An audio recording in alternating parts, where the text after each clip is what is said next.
Krishna, Krishna Krishna, Hare Hare, Hare Rama, Hare Rama, Rama Hare Hare. Coming up very soon is Krishna Janmashtami. And we discussed a little bit, when Krishna was shortly after, the very night that Krishna was born, he changed his residence from the prison house of Kamsa to the other side of the river Jamuna into this area called Gokula. Gokula. And he remained in Gokula for 3 years and 4 months. No, he remained in Gokula until he was 5. And then the elders decided, too many demons over on this side of the river Jamuna. Let's go back to our ancestral home. There's a history of how they ended up in Gokula, Nanda and Jasoda, and their dear friend Kirtida and Vrishabhanu. You know the history? The history goes like this. Long time passed, no children. They consulted one another. Maybe it's some obstacle with this location. Let us go to Gokula. So together they shifted, the two families and their extended friends, etc. So that's where Krishna appeared by the side of Mother Yashoda when Yogamaya made the arrangement to place Krishna by the side of Mother Yashoda. And she's thinking, this is my son.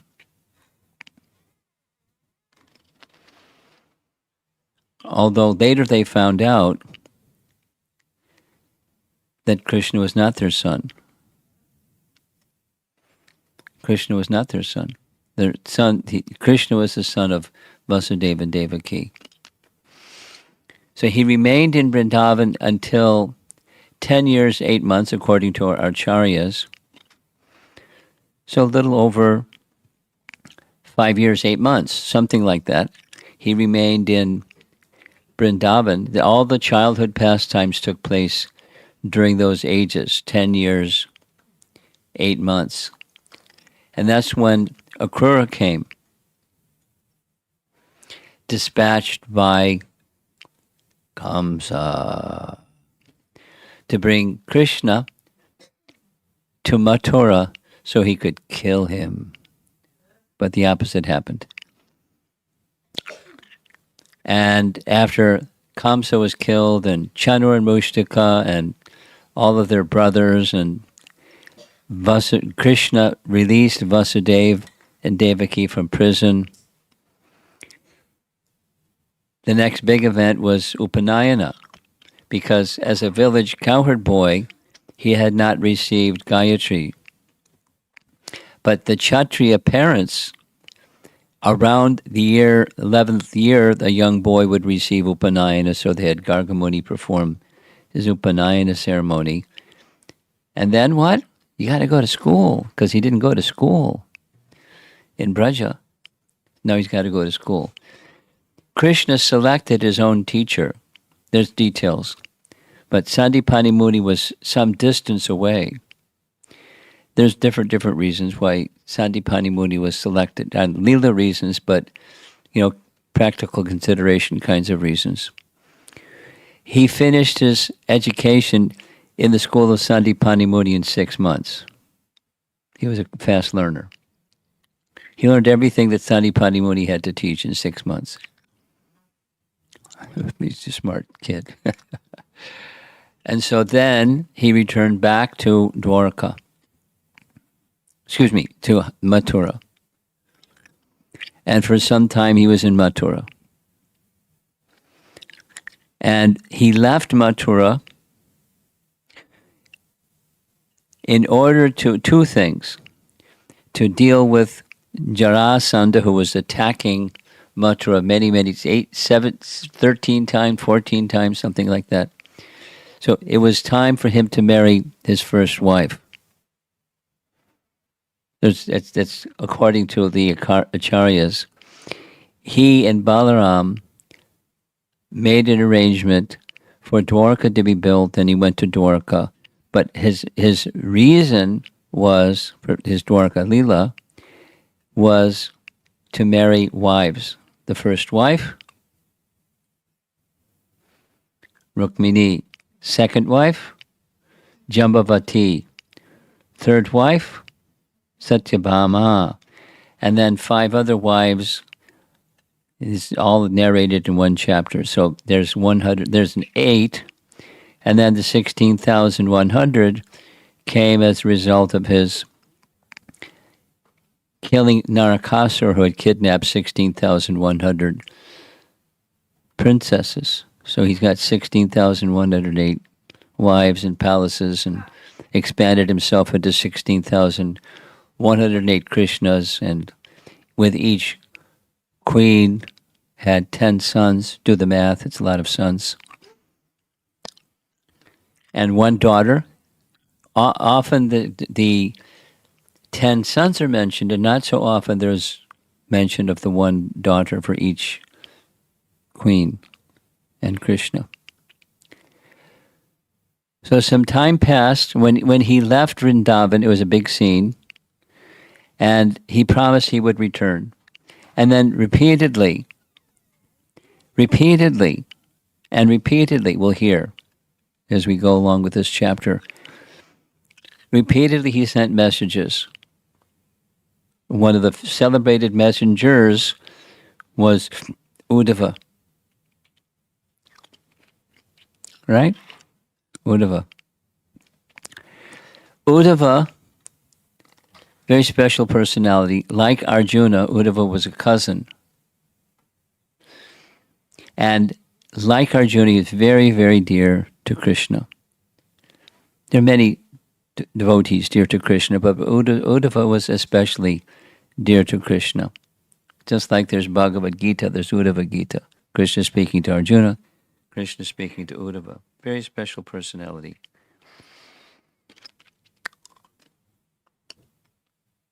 Now he's in Dwarka. That's where this chapter 65 is. He's in Dwarka. And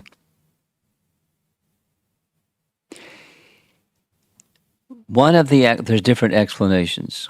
One of the main explanations of why he didn't return, as he had promised, was there were many demons remaining. He came to earth to deal with the demons, and they weren't just bad people, they were demons, like terrible demons.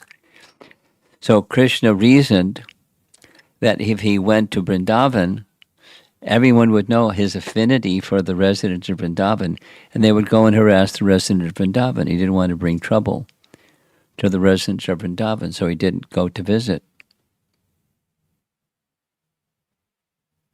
Long time he didn't go to visit. So this chapter is, he's having a discussion with Balaram.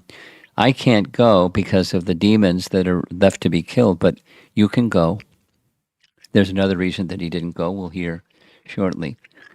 So this is chapter 65 that Shukadev Goswami is speaking, of course, to Maharaj Parikshit, O best of the Kurus. Once, Lord Balaram, eager to visit his well-wishing friends, mounted his chariot and traveled to Nanda Gokul,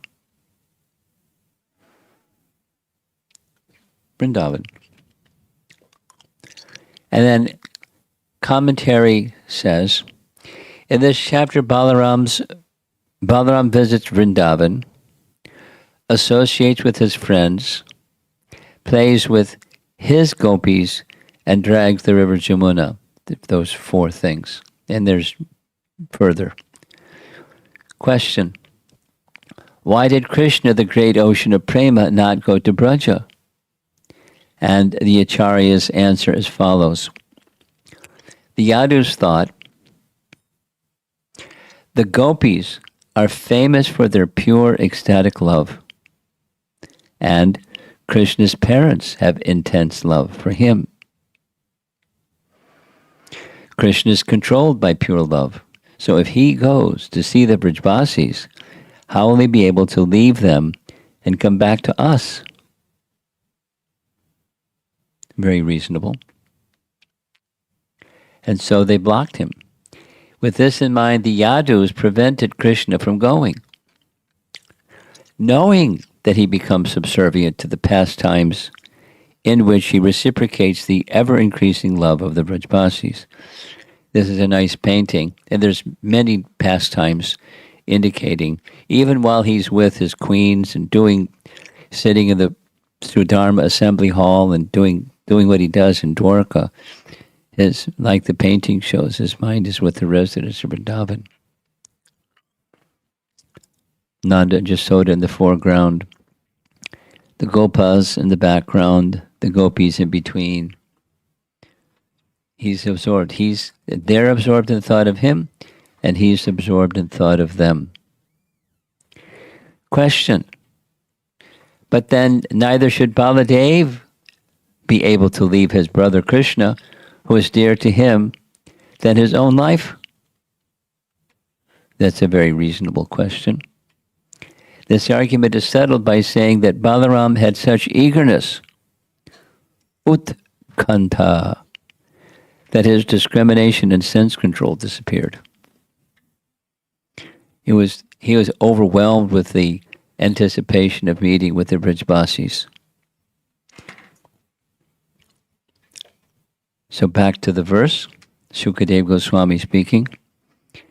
Prevented by Vasudeva and Devaki to go to Braja, Krishna shared his heart's feelings with Balaram, remembering their joyful Horika pastimes, or holy pastimes, with the gopis, and encouraged Balaram to similarly satisfy younger gopis while there.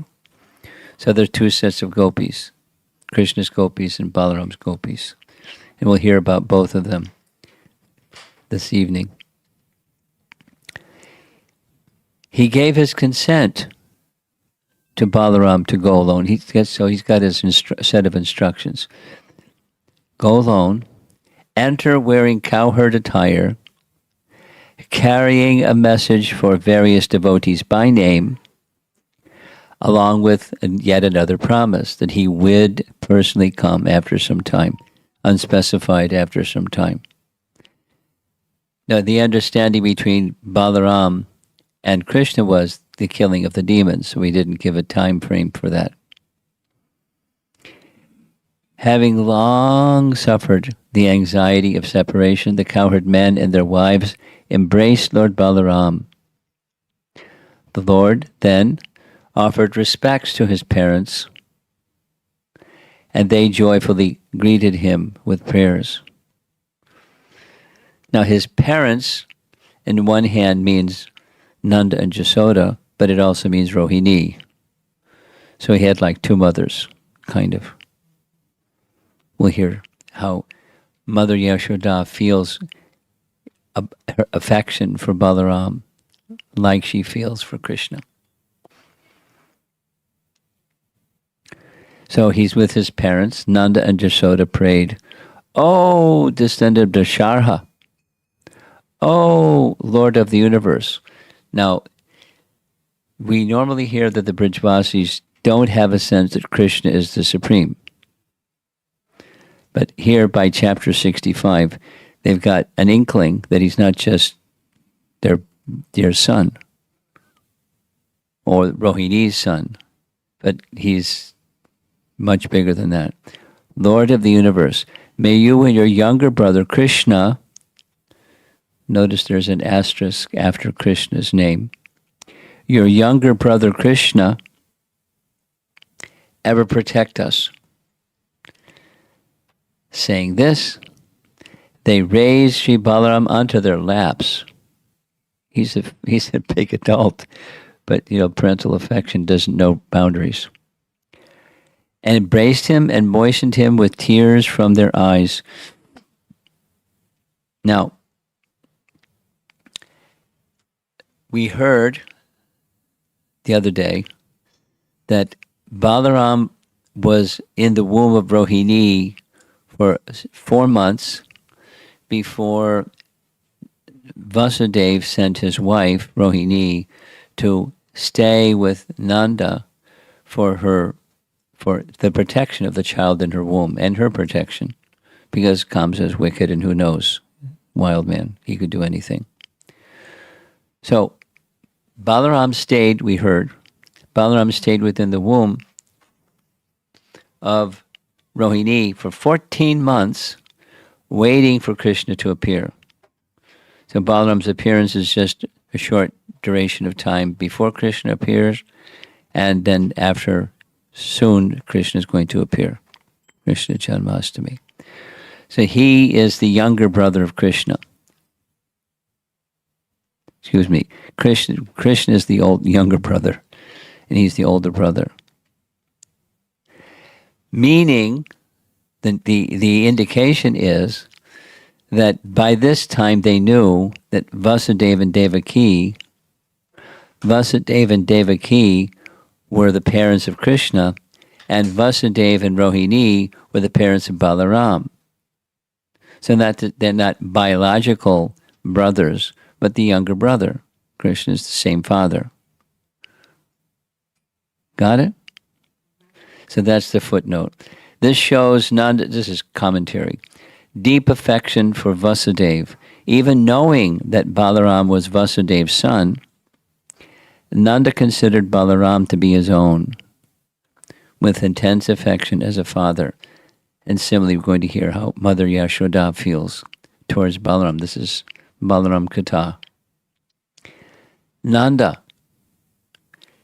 what demons are remaining for Krishna to kill before he returns to be with us again?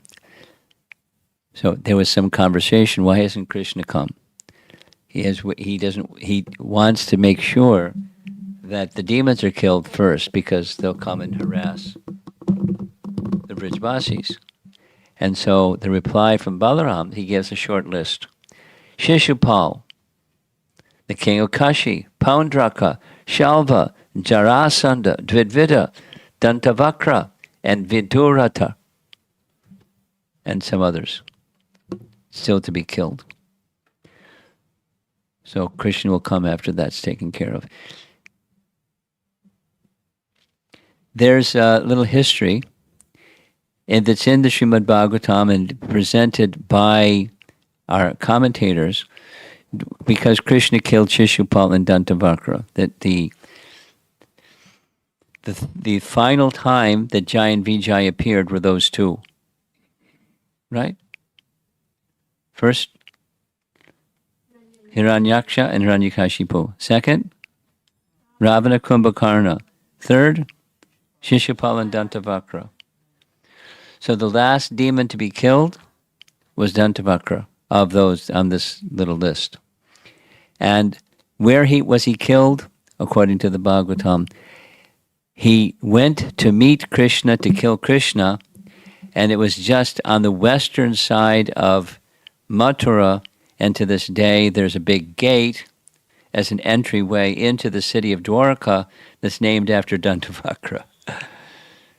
And after that, it was outside, just outside Mathura, Krishna went to Vrndavana and stayed for 2 months. It's not in the Bhagavatam, but it's in other Vaishnava literatures. So he's being very cultured and knows how to properly respect everyone. That's what he does. Balaram then paid proper respects to the elder cowherd men, and the younger ones all greeted him respectfully. He met them all with smiles, handshakes, and so on, dealing personally with each one according to age, degree of friendship, and family relationship. We had some nice discussion in Alachua. There's a little teaching given by Bhaktivinoda Thakur and Chaitanya Shikshamrita. And he speaks about that the offense or the by not offering proper respect to others, it's offensive. It's a sign of an uncultured person, and it's offensive to not offer proper respect. So then he gives a list of 8. Here there's just 3, but 8 different levels of respect commensurate with the person according to their position. Now these are all Vaishnavas and dear devotees of Narayana, so they're all worthy of respect. So then there's other considerations, and here's 3. Degree of friendship, family relations, and age. So elders always get respect. Just cultured people know that. And degree of friendship and family relationship.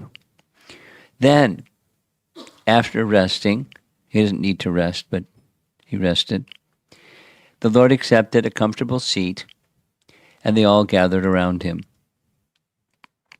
With voices faltering out of love for him, those cowherds who had dedicated everything to lotus-eyed Krishna asked about the health of their dear ones in Dwarka, and Balaram in turn asked about the cowherds' welfare. And it's natural affection, and it's just a standard social and cultural behavior. It's just what people do, and cultured people do very nicely. The cowherd said, "Oh, Rama, are all our relatives doing well? And Rama, do all of you with your wives and children still remember us?"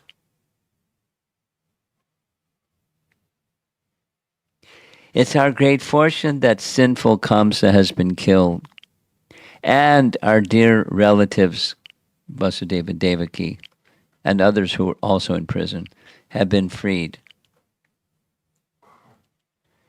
It is also our good fortune that our relatives have killed and defeated their enemies and found complete security in a great fortress. What's the great fortress?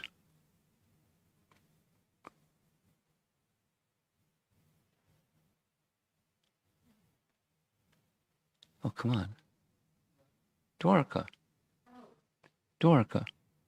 Dwarka. Great fortress.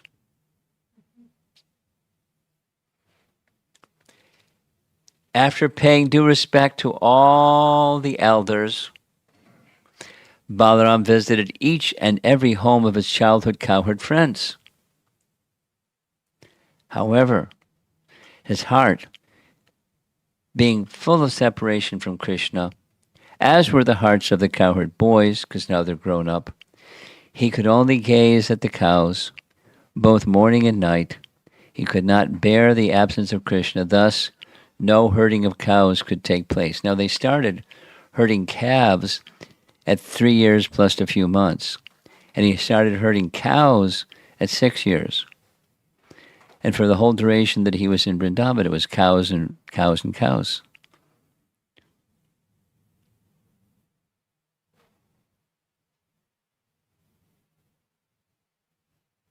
Moo. But no herding of cows. As much as they loved him and he loved them, his feelings of separation from Krishna were too much. And now, next, he's going to visit the gopis who were Krishna's gopis. And then he's going to have some interaction with his own gopis. Honoring Lord Balaram because they had attained his personal audience, the younger gopis, Krishna's gopis, smiled and asked him, "Is Krishna the darling of city women living happily?" They're a little perturbed that he left them. He's now with city women. Vishwanath Chakravarti Thakur, there's a lot of commentary on their smiling in this circumstance. The smiling of the gopis was a sign of their unmada, means transcendental madness in prema. Otherwise, how could it be possible for such extremely shy girls suffering such intense pain of separation from Krishna, to smile in front of Baladev. And he goes on, understanding that this was a sign of their Mahabhava, Balaram gave them great respect. Balaram honored them with his affectionate glance because he understood that these gopis were the dearly beloved devotees of Krishna. So this is Krishna's gopis. And were filled with pure love for his younger brother, namely Krishna. Jiva Goswami also comments similar. Their smiles and their laughter. Krishna vowed that he would return to Braja when only Balaram returned and was respectful. In grief, they experienced the greatest pain, but expressed it as loud laughter, kind of like a nervous laughter or crazy unmada laughter, unmada, madness and love. Grieving or mocking, a nervous laughing. This is unmada, laughter. Krishna's gopis. Does he remember his family members? Especially his father and mother? Do you think he will ever come back, even once, to see his mother? I mean, he meets themselves, but to see his mother? And does Mighty Arm Krishna remember the service we always did for him? They're not selfish, they're just mad in madness, and not the angry mad, just mad in their love for Krishna. So now comes commentators paraphrasing this discussion. The gopis ask, is Krishna happy there in Dwarka? Balaram, how could Krishna be happy being separated from you? Gopis, Krishna is enjoying with many beautiful women in the city. So how could he be suffering any unhappiness of separation from us village girls? Certainly he must be happy. For Krishna's sake, O descendant of Dasharha, we abandoned our mothers, fathers, brothers, husbands, children, and sisters, even though these family relations are difficult to give up. The painting, of course, is showing at Vangsivat. You see the distant left corner of that painting. There's Krishna blowing upon his flute, Vangsi. And when he blew upon his flute, it wasn't just like an attractive sound. The description depicted by the painting is they were forcibly pulled by the sound of that flute, as if against their will. They just were carried by the sound of Krishna's flute in madness. So giving up all those family relations was difficult. But now, oh Balaram, that same Krishna has suddenly abandoned us and gone away, breaking off all affectionate ties with us. And yet how could any woman fail to trust his promises? So this is a painting showing, this is Pushkar's wonderful artwork, showing the gopis in a daze, each of them thinking of Krishna in a different mood of separation. Some looking here, maybe Krishna's over here, like that, just in madness. They don't know where they are, what's going on. Madness and love for Krishna. So again, this is Vishwanath. Balaram said, but, most beloved gopis of Krishna, Krishna's full of love for you, and always remembers you. Gopis say, no. We do not have faith in Krishna's love, since he rejected us. We're solely devoted to him. Though we gave up everything for Krishna, he gave us up immediately and left. Balaram, why didn't you do something to prevent him from going away? Or why didn't you go with him? The gopis reply, Krishna just tore our bonds of love to shreds like a blade of grass and left. Therefore tell us, what should we have done? Balaram, since you maintain your lives without him, you also must have broken your ties of love for him. The gopis answer, not at all. By his words, I will return to you, repeatedly sent through messengers, Krishna retied the fetters of love even after they were broken. Again, he took hold of our life heirs as they were about to leave us and reestablished them. Balaram, if you believe Krishna will return, then why are you so disturbed?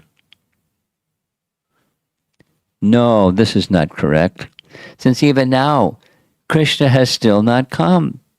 We have concluded that whatever he said was false. Why did you believe what he said in the first place? How can unintelligent, straightforward women like us not believe his words? How can intelligent city women possibly trust the words of one whose heart is so unsteady and so ungrateful?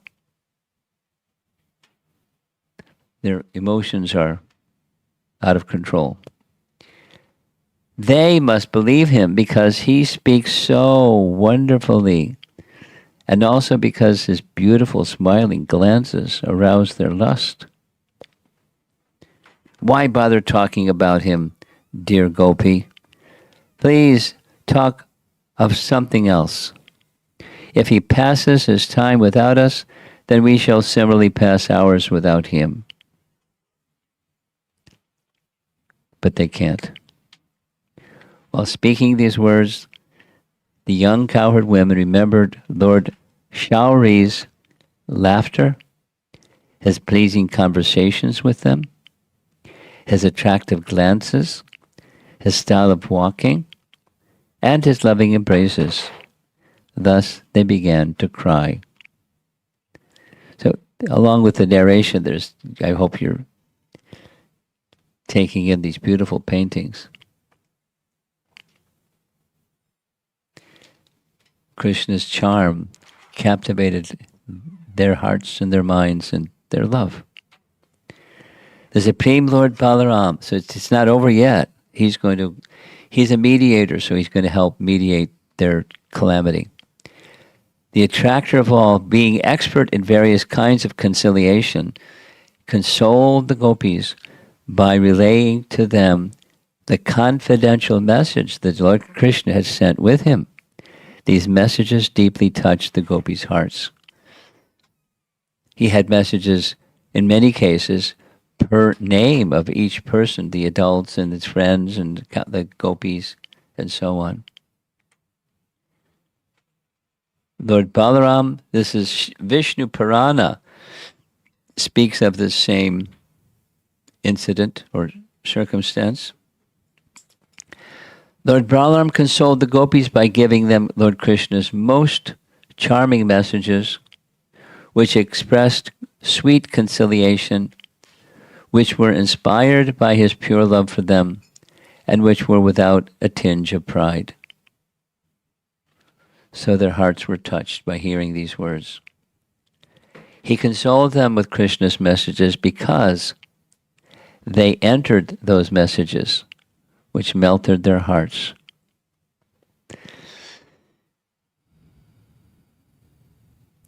There are a number of examples where Balaram has different roles, but the conciliator is one of those roles. We discussed this pastime. Here we go again, discussing the same pastime.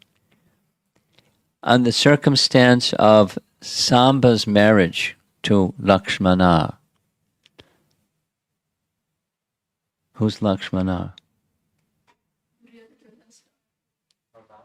No, Lakshmana. It's a woman's name. Lakshmana was the daughter of Duryodhana.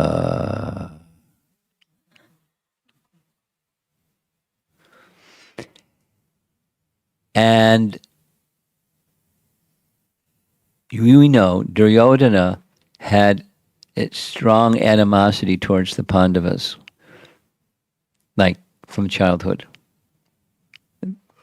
Deep animosity. Not just like, I don't get along with them. Animosity. He tried to kill them multiple times. Very profound animosity. And the Pandavas are very, very dear to Krishna. And one of Krishna's sons, maybe we'll discuss that tomorrow, Samba's marriage.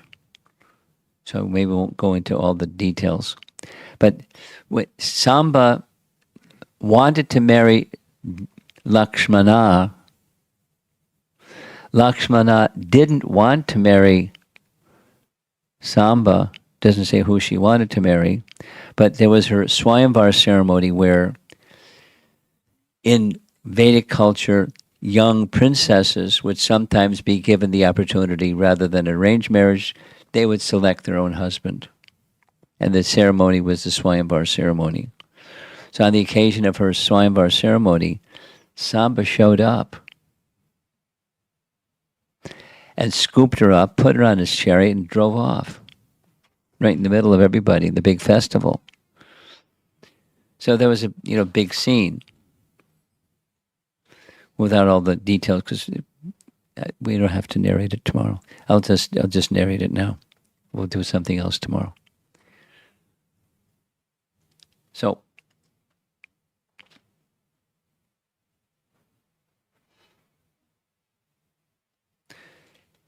Duryodhana got everybody fired up. A whole army went chasing after Samba on his chariot. They somehow caught up with him, and 6 generals ganged up on him. Samba defeated the chariot drivers and the horses, and so he fought so valiantly. They were like amazed. This is a Superman, because Samba, according to 3rd Canto, Chapter 1, Srimad Bhagavatam, Samba was an incarnation of Kartikeya, the son of Lord Shiva, who was similarly like super excellent fighter. Samba was his partial incarnation. There's a detail we won't go into now. He was a great fighter. And they were impressed, but they still ganged up on him and arranged for him to be caught, tied him up in ropes, and brought him back into their jail, because Grandfather Bhishma warned them, you can catch him and you can imprison him, but you can't kill him. It's like, you can't do that. So they're ordered by Grandfather Bhishma to not do that, so they didn't do that. They put him in prison. Narada Muni carried the message to Dwarka. You were looking for Samba? You want to know where Samba is? I'll tell you where Samba is.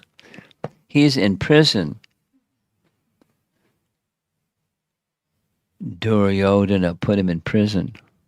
What? So they were going to have a big Kurukshetra battle before Kurukshetra. Not just the Pandavas and the Kauravas, but the whole Yadu dynasty against the Kauravas. Duryodhana and his people. Balaram stood up in the assembly and said, let me try to make a peaceful arrangement. Did we narrate this the other day? I narrated this the other day? No. Yes? Maybe. Some were going this and some were going this. No. No, I didn't. Okay. Okay, good.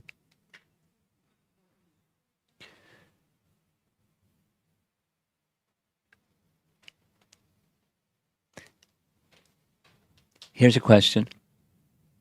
On Balaram's chariot, because we heard this the other day, this I know, each hero has a chariot, and on top of the chariot there's a flag. Just like on Arjuna's chariot, what's on his flag? Hanuman. What's on Balaram's flag? Palm tree. Palm tree. So in comes Balaram with ministers and some brahmanas, no soldiers, not that kind of thing. Just a peace mission. And he camps outside of Hastinapur. I better get moving because we're not going to be able to finish this in time. He sent another very good messenger carrier or message carrier, namely Uddhava. Uddhava went, was received nicely. He requested an audience with Dhritarashtra, the blind king, the father of, Dhritarashtra? Yes? Okay. So the blind king of the father of Duryodhana. And he relayed a message. I'd like to inform you that just outside the city, in a garden outside, there's Balaram. I think you should go receive him. So big reception, da-da-da-da-da-da. And then after being received nicely, Balaram said, here's why I've come. I'm carrying a message from Ugrasena, who's making the request that you please release Samba, and I can take him with me back to Dwarka. He didn't say anything about Lakshmana, just release Samba.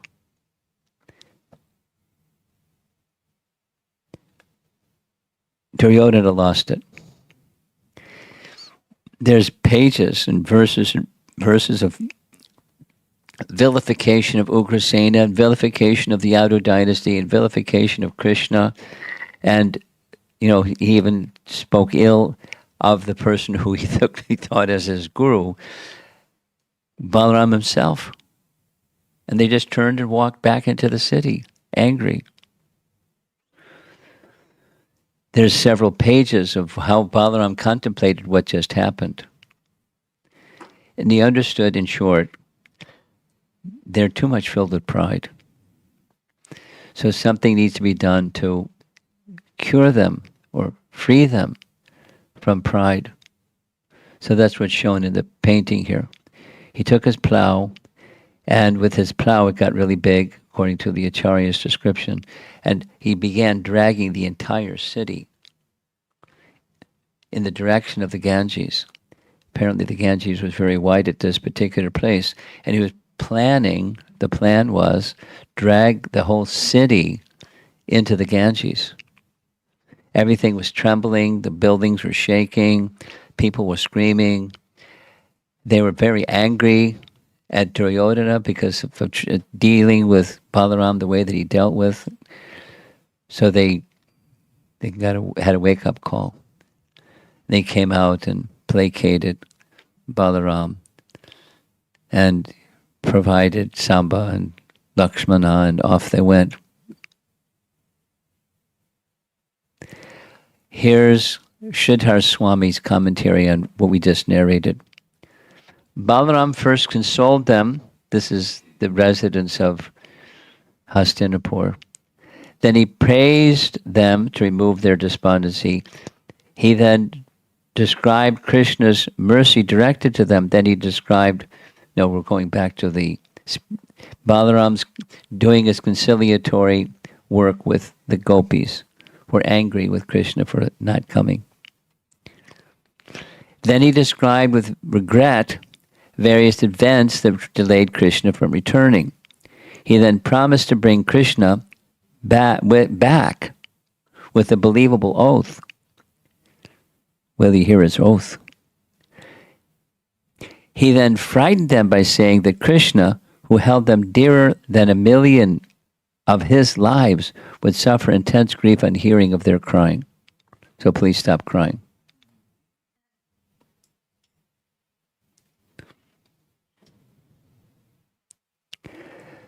Knowing Krishna's heart, I have come to Braja.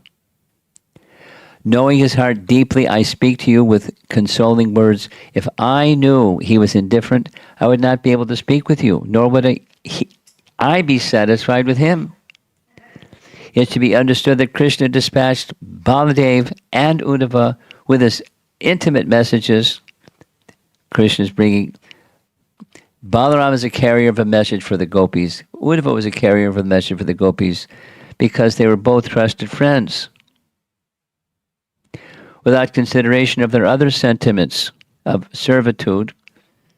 Uddhava had, in addition to friendship relationship, he had a servitude relationship towards Krishna. And Balaram had a elder brother or Vatsalya-like parental affection towards Krishna. This is a nice painting of Krishna before so many gopis.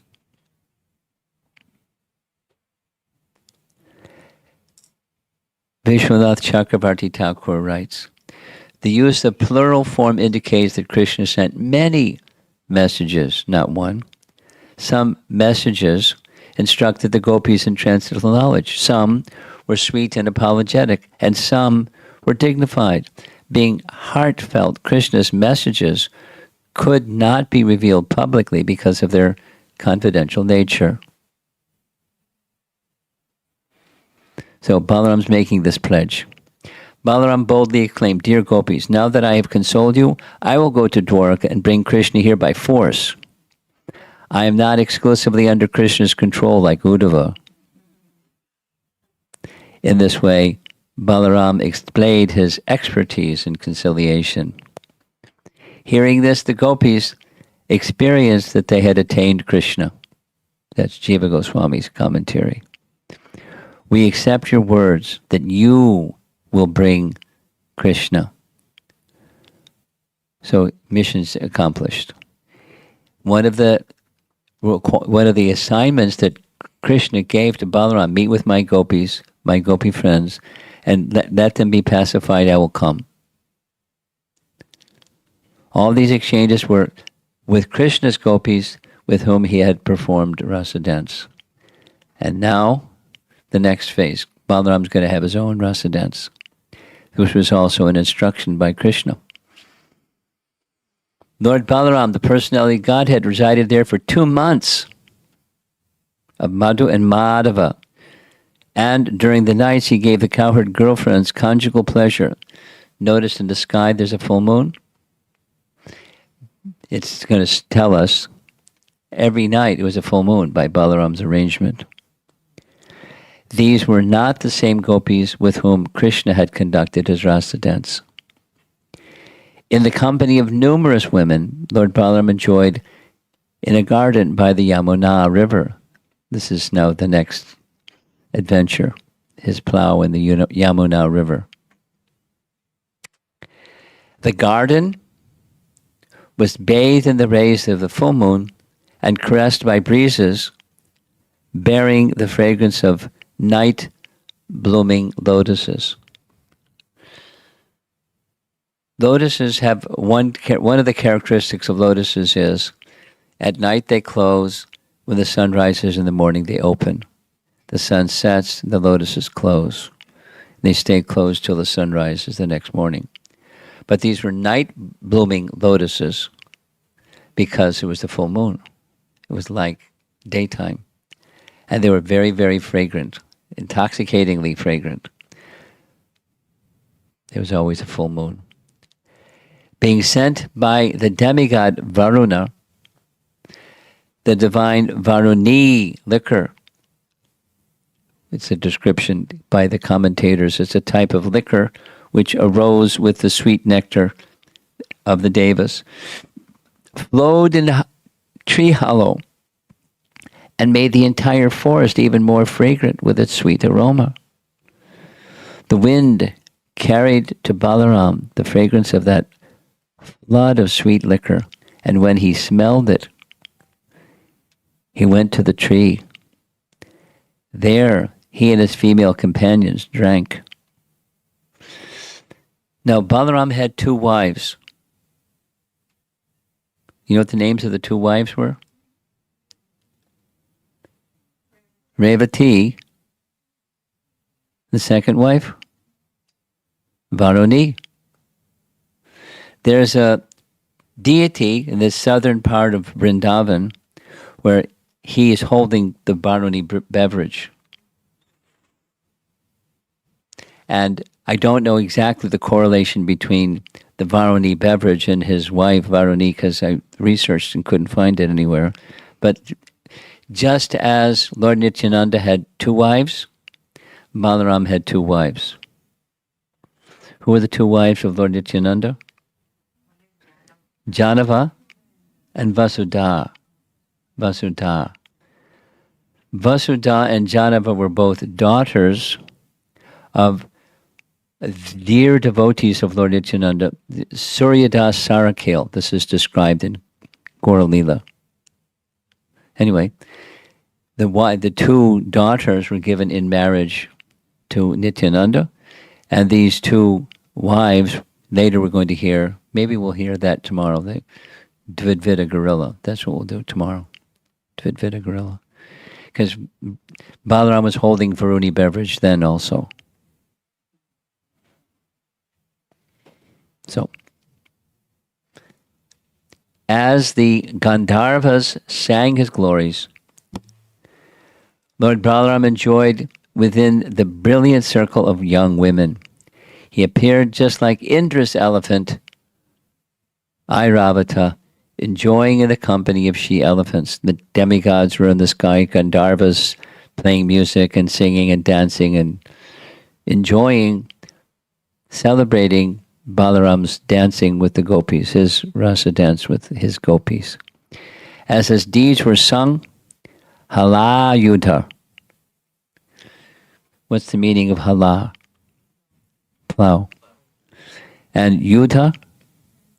Battle. He fought with his Hala. Hala Yudha. Wandered as if inebriated among the various forests with his girlfriends, his eyes rolled from the effects of the liquor. Now, I hope this plays properly. This is a verse written by Rupa Goswami in Bhakti Rasamrita Sindhu. I could read the English translation, but let me see if this plays properly. This is Hari Parshad Prabhu reciting the Sanskrit. I hope it works.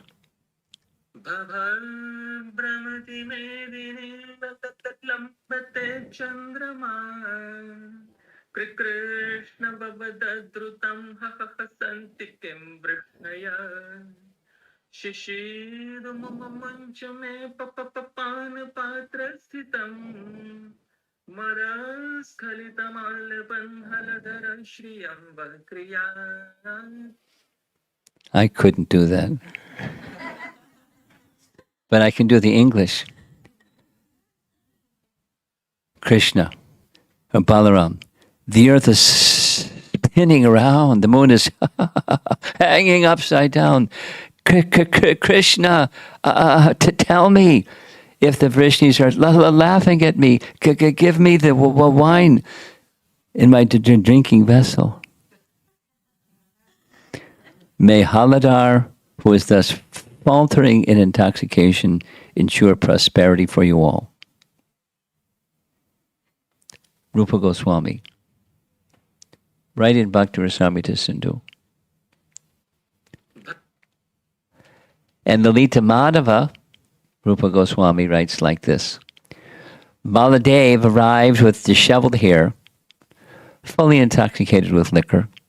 He began to shout, quote, "The ant-like kings being defeated are hiding in some hole. I will smash the whole universe, O Indra. Plaything of Sachi, why are you laughing?" Lalita Madhava, depicting this pastime.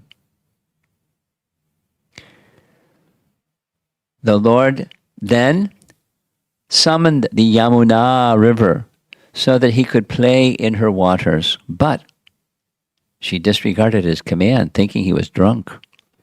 This angered Balaram, and he began dragging the river with the tip of his plow. And there's many nice paintings, like 10 of them, depicting this celebrated pastime. His plow, like dragging Hastinapur, he's now dragging the Yamuna. Then there she is standing before him with some offering. Lord Balaram said, "Oh, sinful one, disrespecting me, you do not come when I call you, but rather move only by your own whim. Therefore, with the tip of my plow, I shall bring you here in 100 streams." So there he is with his plow, And what's that other instrument in his left hand? What is it? Yeah, what's it called? Moshala, right? It's an instrument used for thrashing grains. Many of the paintings you'll see Balaram with these two in his hand. So here he is again, pulling the river Jamuna. Thus scolded by the Lord, O king, Shukadev narrating this to Maharaj Pariksit. The frightened river goddess Yamuna came and fell at the feet of Sri Balaram, the beloved descendant of Yadu. Trembling, she spoke to him the following words. Very interesting detail. Jiva Goswami comments. The goddess who appeared before Lord Balaram is an expansion or shadow of Srimati Kalindi, one of Lord Krishna's queens in Dwarka. She is his vibhuti. Her husband is the ocean.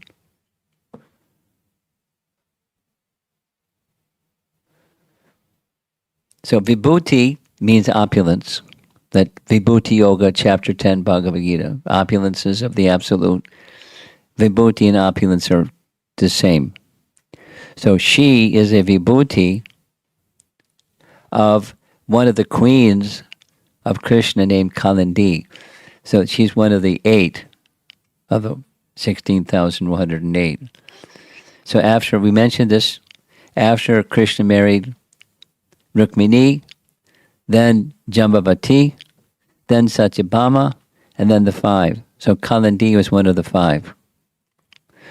So Kalindi is often used interchangeably with Yamuna. There's details, but I'm doing too many details. So Kalindi here was the expansion of the Kalindi, who is the wife of Krishna. And she's the one that came before Krishna, the expansion, the angsa of his wife. Yamuna comes in person, falling at Lord Balaram's feet. This is a different BBT painting. Here's another BBT painting. Rama, Rama, O mighty armed one, I know nothing of your prowess. With a single portion of yourself, Ekankshena, you hold up the earth as Shesha, Balaram's expansion, O Lord of the universe. Some of you may remember that the very first evening was kind of like an introduction to Balaram, for Balaram Jayanti. Yes? And according to Chaitanya Charitamrita, the original Balaram, there in Chaitanya Charitamrita, is called Mula Sankarshan, has 5 expansions. Remember that? 3 of those expansions are the Purusha expansions. Mahavishnu, Garbhadakshay Vishnu, Shirodakshay Vishnu. They're expansions of the original Balaram.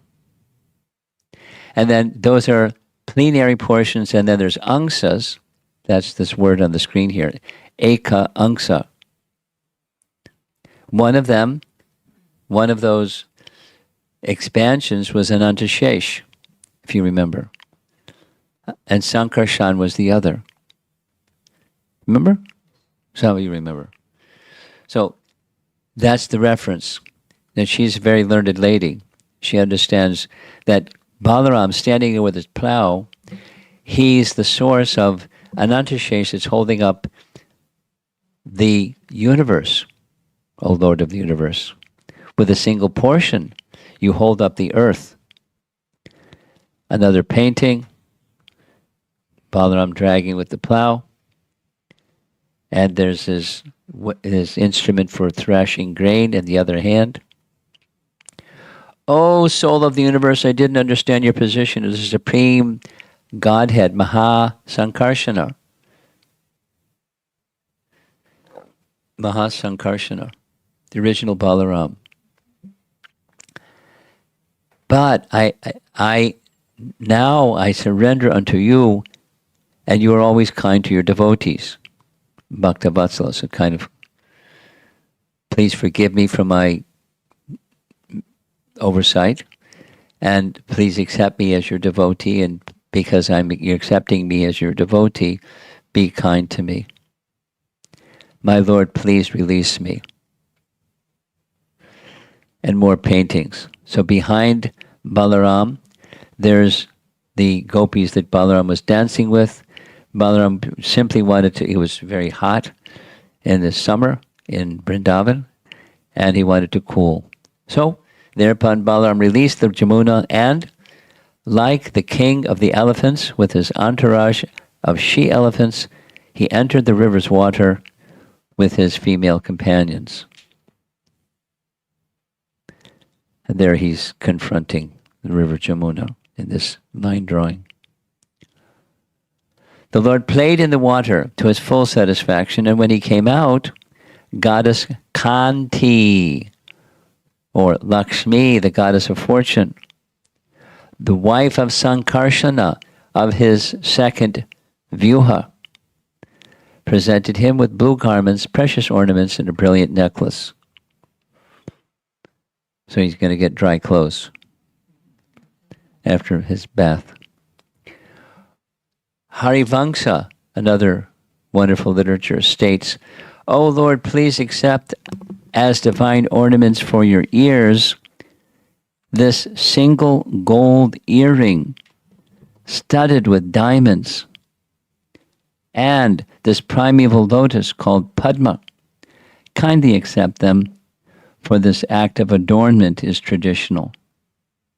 So he's receiving gifts after that episode with the river Jamuna. We're almost done. Lord Balaram dressed himself in the blue garments and put on the gold necklace. Anointed with fragrances and beautifully adorned, he appeared as resplendent as Indra's royal elephant. Now in this painting, he doesn't have that instrument for threshing grain, he has his club. He's ready for anything. Thus, for Lord Balaram, all the nights passed like a single night as he enjoyed in Vraja, his mind enchanted by the exquisite charm and beauty of Vraja's young ladies. And then, according to Harivamsa, he then returned to Dwarka, and the description is like this. And they're very happy to receive Balaram back in Dwarka after 2 months of separation. Balaram, still wearing a traveler's dress, beautiful with a new garland on his chest, embraced Krishna. Seeing Balaram coming quickly, Krishna rose and offered him an excellent seat. Seeing him, Krishna asked him about the welfare of all his friends and the cows. Balaram answered, his brother, who spoke sweetly, "Oh, Krishna, all those for whose good health you desire are fine." Then the two spoke on various subjects of former times in front of Vasudeva. So means Vasudeva is in Dwarka. Vasudeva didn't experience the childhood pastimes of Krishna and Balaram. So for the pleasure and enlightenment of Vasudeva, they're sharing what they did together in Vrindavan. Because they were in the assembly, general questions and answers were given. In private, Krishna asked about his gopis. And that's the end of this evening's presentation.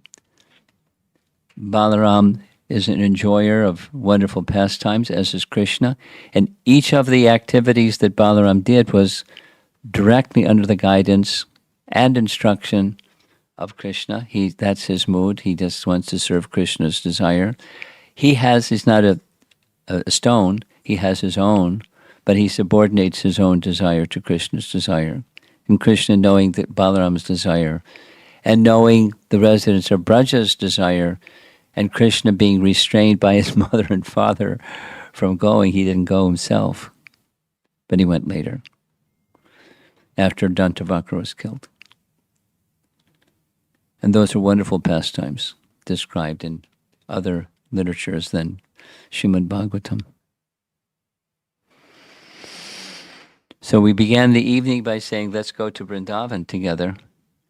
And we made a little journey through sound. Now there's a nice teaching that I'll end with.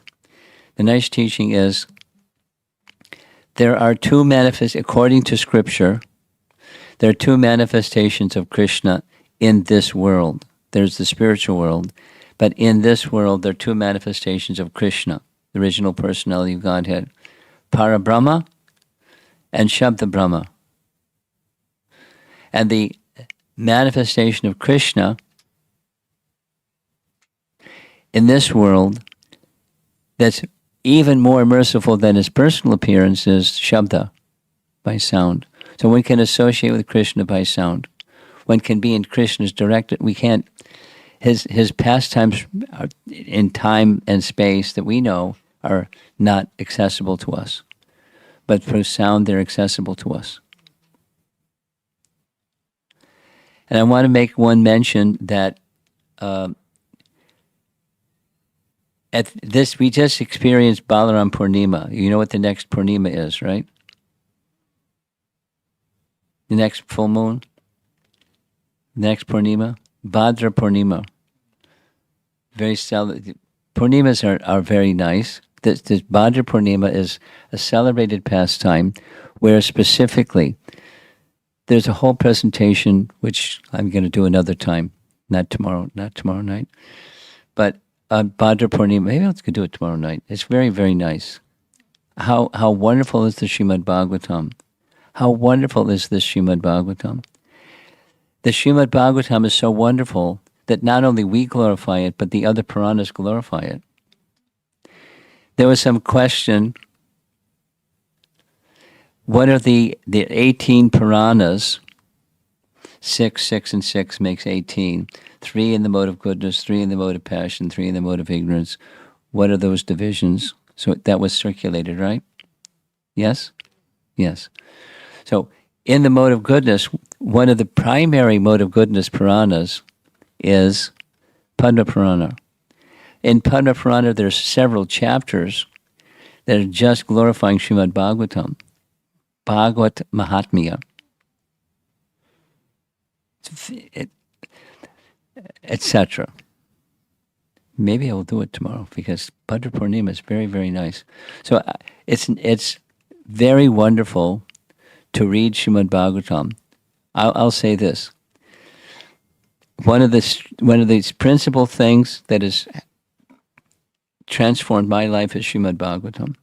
And just like saying it openly, it's not just a cute saying; it's a fact. What's inside is Srimad Bhagavatam, and because of what's inside is Srimad Bhagavatam, it sustains my life. It makes, the dualities of material life, the ups and the downs, and the happiness and distress, and honor and dishonor, and tribulations, and this and that, and it's the ballast that gives strength and spiritual well-being. So, Srimad Bhagavatam is especially honored all the time, but especially honored in the occasion of Bhadra Purnima. I like talking about Bhagavatam, so we'll see.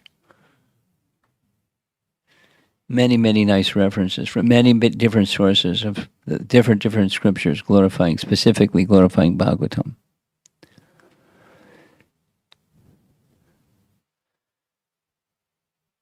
So next Purnima. And all throughout ISKCON, I don't know if there has a plan here, but all through ISKCON, many places through ISKCON will say that, there's a lot of enthusiasm for distributing sets of Srimad Bhagavatam. And some places, they've made plans like 6 months ago, of how many sets of Srimad Bhagavatam they want to distribute. And, very important, to follow up with those people that receive the Bhagavatam and receive sufficient encouragement to read it. By this method, that method, the other, reading groups, inviting people to join a reading group, not just the book sits on the shelf, but people assimilate it. They hear its message. With Kirtan, Prasadam, and Srimad Bhagavatam.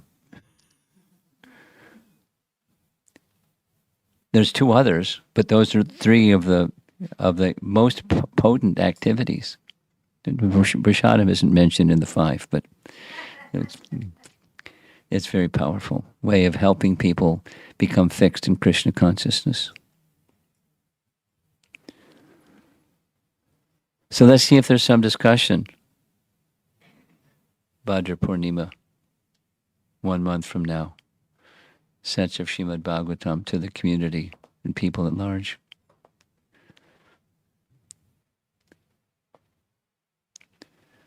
I'll just, while we're waiting for someone's hand to go up. Oh, there's someone's hands up. Okay. Hare Krishna Maharaj. Thank you for the class, for the presentation. I was wondering, what are the five? Okay. Living in Fort Lauderdale. No, living in a holy place, like Vrndavana. Worshipping the deity. Serving the Vaishnavas. Hearing Srimad Bhagavatam. Chanting the holy name.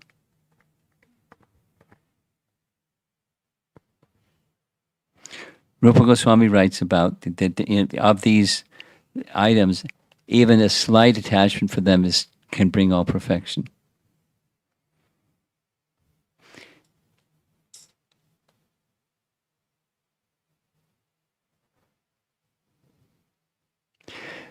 Since there's no hands up, I'm going to just tell another story. Just 2 days ago, I received, there's a devotee, a Gopal Krishna Maharaj's disciple, who has dedicated his life to distributing Srila Prabhupada's books.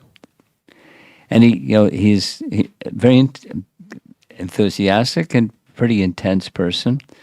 And periodically he sends me photographs of people that buy a stack of books like this. So just almost every day, just a photograph of people that are willing to stand there and have their photograph taken. They got a stack of books like this.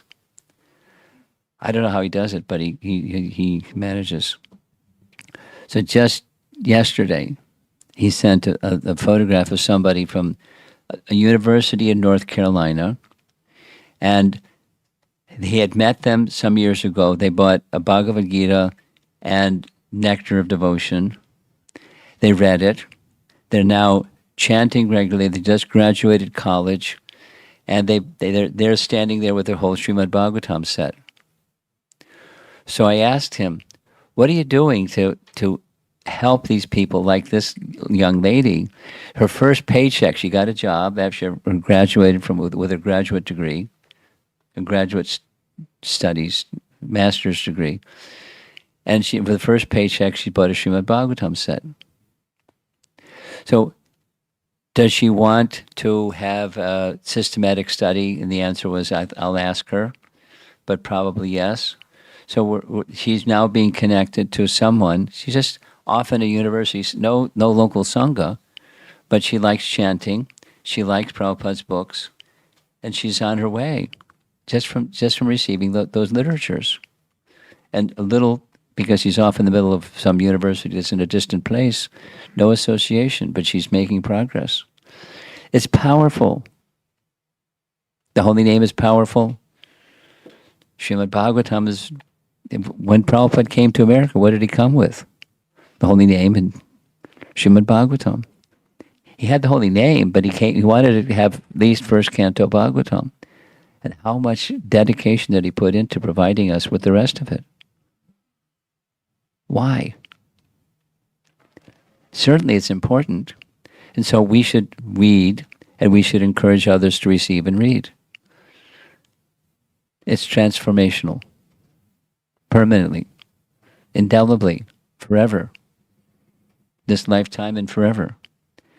It's that kind of literature. It's that kind of a gift to bestow upon people. The opportunity, at least, just like many of us. Where would we be if we didn't have the opportunity? If somebody went out of their way to give us the opportunity? We'd be in La La Land somewhere, doing goofy stuff. Okay. Back to Krishna or Balaram visiting Vrindavan. Any? Hare Krishna. Thank you, Maharaj. for You didn't nice- raise your hand, but I was wondering that we knew that Balaram was kind of fond of, have affection for Duryodhana. Did that affection change after the Samba incident? I just asked two very learned Vaishnavas that very same question. I asked it in a different way. Here's the way I asked the question. This pastime of dragging the Hastinapur happens in chapter 68. And the pastime of Krishna, Balaram wanting the younger sister, Subhadra, to marry Duryodhana comes much later, chapter 86. So is the chronology reversed? Because how can he want Duryodhana to marry Subhadra, his younger sister, and she didn't want to marry him, and he wanted her to marry him? After he did that business in Hastinapur. So I asked the question differently than you asked it. But similarly, he still had that affinity. Subhadra, his younger sister. The Vedic culture, the older brother acts like the father, may act like the father, and he was the deciding person. Nobody wanted it. Vasudeva didn't want it. Ugrasena didn't want it. Nobody wanted it. Balaram wanted it. That's Leela Shakti. The answer is that's the consequence of Leela Shakti acting in the life of Balaram to give Krishna a way to be very clever. You follow? No, that doesn't answer your question. And to me, it answers, why did Balaram do that? Because Leela Shakti inspired him to do that. But the chronology question is where your question is. After what he did in Hastinapur, does Balaram still hold the same affinity for Duryodhana?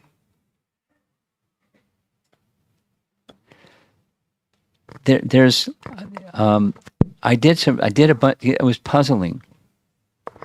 Why? So I did a bunch of research, and some other people helped me do some research. And I'll make these two documents on the background of Duryodhana's relationship with Balaram available. Part of it is kind of suspicious or circumspect because it's from Garga Samhita. And Garga Samhita is not the best of reference sources, but I'll circulate them anyways because it provides some. What? Go back. Why was there an affinity to begin with? He's a bad guy. I mean, Balaram was unable to function properly in Vrindavan because of his feelings of separation from Krishna. How much love does Balaram have for Krishna? And Duryodhana had disdain for the Pandavas who were very dear to Krishna. So how could there be some affection? This super affection. How? Doesn't make sense. Teacher to student, okay, but anyway, I'm troubled by. Maharaj, maybe Duryodhana had a lot of good Sukriti. No. These other, because he was, to get power, just like Jarasandha, his Sukriti was he was very charitable to Brahmanas, among other things. So Sukriti, then he misused it. But, Duryodhana was, to get to the position of being a king or the son of king, being a member of the royal family, there's some piety. You can't take birth like that without piety. So it's some Sukriti. Misused. So it's Duskriti and Sukriti. He was a Duskriti. It's a merit misused. His heart was dirty. Attempted murderer. How can it be pious? Misuse. For a criminal to be a thief, it takes intelligence. Modern theft, it takes, even simple theft takes intelligence. It comes from Krishna. Anyway, so duskriti. So, yes, some merit and duskriti, misuse. It's one of those enigmatic things. It's a puzzle that even you put some pieces together, it still doesn't fit. Balaram. It has something. This Garga Samhita has something to do with their previous life. Well, I'll circulate the document. You can take a look at it. Anything else? Yes. Go ahead. Speak. Also that Balaram did not want to see the bloodshed of the battle of Kurukshetra. Yes. Yes, he did. He went on pilgrimage. But what? He went on pilgrimage. Yeah, he went on pilgrimage, right? You see the fight between. Yes. Yeah, yes.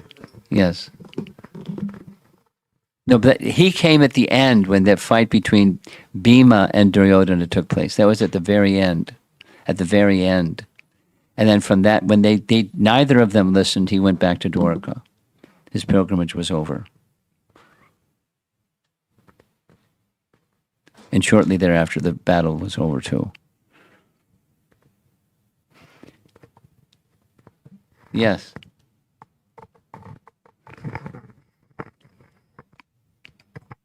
Hare Krishna Guru Maharaj, thank you for the wonderful lecture.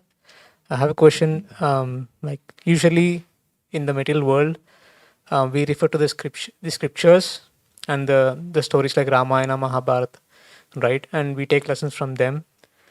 And like Balram is, as you mentioned, like in Vedic culture, people respect elders. Yes. So Balram is elder to Krishna and Yes. Subhadra, Yes. but they didn't listen to Balram because he wants her to get married to Duryodhana. Yes. And the stories like Samba took Duryodhana's daughter and he took her away, and the same with Arjuna taking. So you're giving examples of respecting elders, and where's this going? Yeah, so my question is, how do we understand? Because people, How do you understand what? like people usually ask, like these kind of things are there in the scriptures. So why not? It's wrong. Like we are doing that. Why what? Why it's not wrong? Why what's not When- wrong? Like if we do that, Respecting elders? no, like disrespecting elders or That's right. Respecting elders should be done. yeah. What's the problem? No, like people usually they. I don't know what you're asking. Do you know what you're asking? I know, but I'm never to express. Like people take those stories and they try to say like they also want to do that and Oh, that imitating is another Yeah. story. yeah. You don't throw the baby out with the bathwater. When culture is to be observed in all respects. Here's a nice example. It's in Mahabharata. When there was a situation where Yudhishthira came before Dhritarashtra after so much skullduggery that Duryodhana did, and he knew very well that Duryodhana would not do skullduggery without the consent of his father.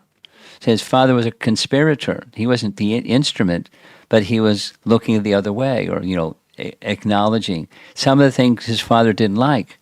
But he then remained silent when Duryodhana threw a fit and said, "If you don't do this, if you don't give me permission, then da da da da."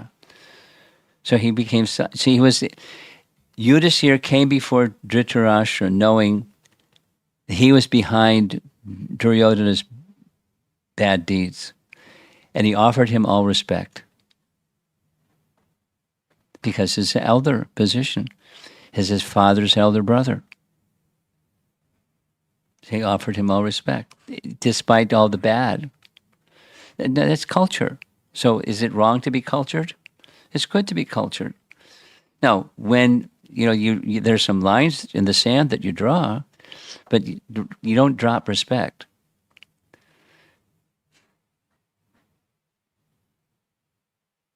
So people can say whatever they want to say and juggle and whatever, but we don't. Cultured people don't drop culture because of circumstance. How to adjust time, place, circumstance. That's an intelligence. How to adjust, but you don't drop culture.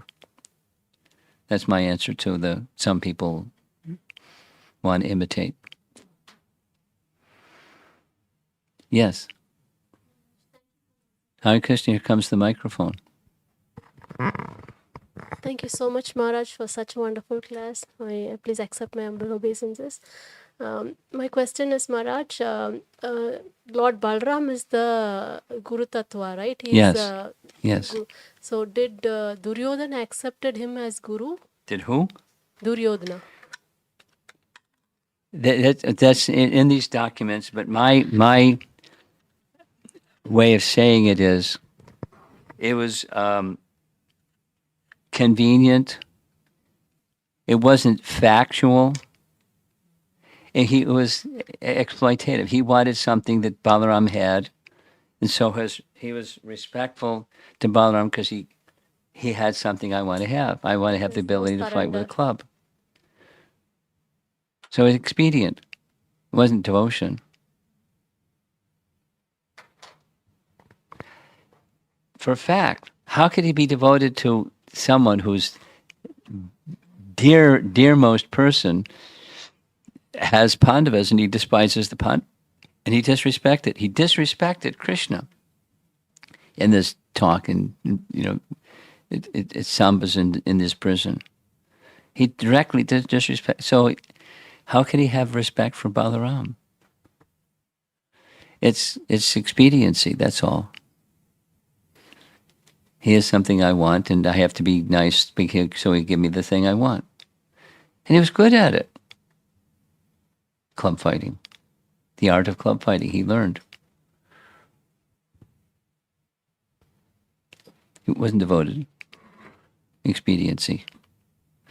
There are some people that float around our Hare Krishna movement that are a little bit. Yeah, their devotion is not as deep as it could be, should be, without giving details and examples. So, but that, Duryodhana is an extreme example.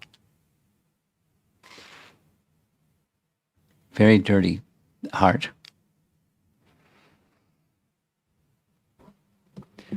Okay.